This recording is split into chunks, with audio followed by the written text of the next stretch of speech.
I had chronic back pain for 7 years, to the point where I was basically bedridden for a couple of those. I remember seeing my surgeon for the last time, and he said there's nothing else we can do.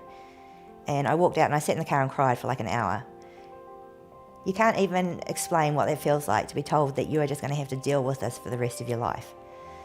And I was living by myself, got into a pretty bad state, had a whole bunch of drugs on hand, and really sort of seriously thought about taking them all and just giving it up. And after doing that, I sort of thought, right, you're only 40, you can't give up on life yet. So I enrolled to study psychology. And so I did my undergrad basically on beanbags, on the floor, on a lot of drugs, and just kind of struggled through it.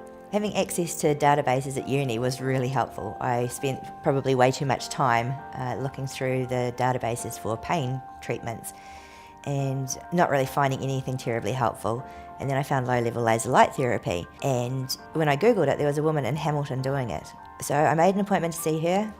I was a little skeptical, a little bit hopeful. You try all of these different treatments and some of them are a bit weird. And every time you try something new, your hope goes up. And then it doesn't work and things plummet. So you try the next one and your hope comes up again and then you plummet. And I don't know how many times I did that. So when I heard about this, even though the science behind it was good, I didn't want to let my hopes get up too high just because I've been disappointed so many times. So I came into a car and she introduced me to the NovoTHOR, which has just been amazing, treating your whole body instead of just one part. And after 3 treatments, I had my first period of no pain in 7 years.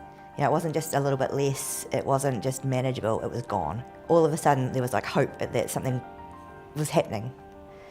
And from there on, the periods just got longer and longer and longer. And then realised that I had forgotten to take my pain medication for 3 days.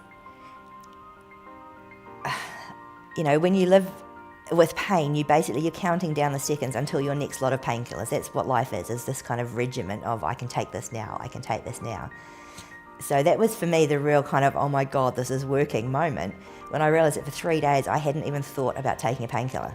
So now life is life again. I am studying, I am teaching, I am working, I am hanging out with my friends. I can sit and have a glass of wine. I mean, that's such a small thing, but I wasn't able to sit at a bar. Too uncomfortable, so why would I? I can stay up past 10 o'clock at night. I can, and everyone's noticed a difference in me.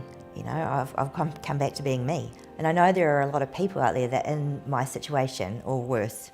And I don't know, if I could tell them anything, I would say don't give up hope. There is something that works.